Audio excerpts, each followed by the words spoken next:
90 టీఎంసీలో నీకు సోర్సు కొత్తదని ఆంధ్రప్రదేశ్ ఏదైతే పిటిషన్ వేసారో దానికి ఏం చెప్పిండంటే మా దగ్గర మైనర్ ఇరిగేషన్ చెరువులు కుంటలలో మేము నీళ్లు వాడుకుంటున్నాం, అందులో సేవింగ్స్ ఒక 45 టీఎంసీలు మేము చెరువులు కుంటలు వాడుకోకుండా పాలమూరు రంగారెడ్డి ఎత్తిపోతలకు వాడుకుంటాం. ఇప్పుడు గోదావరిలో పట్టిసీమ ద్వారా పోలవరం నుంచి మేము కృష్ణా డెల్టా ఆయకట్టుకు 80 టీఎంసీల నీళ్లు తీసుకెళ్తున్నారు. అట్లా బేసిన్ మారినప్పుడు ఆ నీట్ల పై రాష్ట్రాలకు కేటాయించాలి. మాకు ఒక 45 టీఎంసీల నీళ్లు వస్తే మిగతా కర్ణాటక మహారాష్ట్రకు పోతే ఆ 45 గోదావరి నుంచి కృష్ణా బేసిన్ కు తరలించిన దాంట్లో మాకు వాటా వస్తుందని ఒక వాదన. రెండోది మా మైనర్ ఇరిగేషన్ ఏదైతే మా చెరువులు కుంటలు ఉన్నాయో మేము సేవింగ్స్ చూపించుకున్నాం, ఇది ఒక 45 టీఎంసీ, మొత్తం కలిపి 90 టీఎంసీలకు మాకు అనుమతి అని మళ్ళా ఈ ప్రభుత్వుడే పోయి మళ్ళా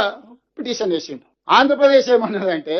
ఈ నీళ్లు CWC central water commission permission ఇచ్చేటోడు decide చేయడు, నీటి కేటాయింపులు చేయాల్సిన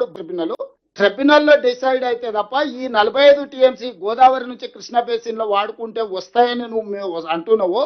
అది సెటిల్ అయ్యే వరకు ఆ 45 మీద నేను ఏం అనుమతి ఇవ్వలేను అని అది తేల్చేసి, రెండో 45కి ఏమన్నాడు, ఓకే నువ్వు మైనర్ ఇరిగేషన్ లో వాడుకుంటా మిగిలిచ్చి వాడుతున్నా అంటున్నావు కదా, 30 సంవత్సరాలు నువ్వు ప్రతి చెరువుది కృష్ణా బేసిన్ లో ఉన్న అన్ని చెరువుల లెక్కలు తీసి ప్రతి చెరువుకు కుంటకు నువ్వు ఏడేడ మిగిలించు 30 సంవత్సరాల డేటా తీసుకొచ్చి నాకు ఇస్తే ఆ 45 టీఎంసీల సంగతి తెలుస్తాను మనకు లెటర్ రాసి దొంగ లెక్కలన్నీ పెడితే ఆంధ్రప్రదేశ్ ఆ డేటా డౌన్లోడ్ తీసుకొని పోయి సార్ చెరువులు కుంటలు పాత వినియోగానికి తగ్గలేదు, పెరిగింది. పెరగడానికి కారణం ఏంటంటే కమిషన్ కాకతీయాల ఈ చెరువులు కుంటలు అంతా పునరుద్ధరించారు, మైనర్ ఇరిగేషన్ గతంలో వాడుకునే దానికంటే రెండింతలు వాడుకుంటారు, సేవింగ్స్ లేదు, ఈ 45 కూడా నువ్వు అనుమతి ఇవ్వడానికి దీన్ని కూడా తీసి బయట పడేది, మొత్తం కొత్త ప్రాజెక్టు, దీని మొత్తం తాళమేనని ఆంధ్రప్రదేశ్ మన మీదకి లగెత్తుకొచ్చింది.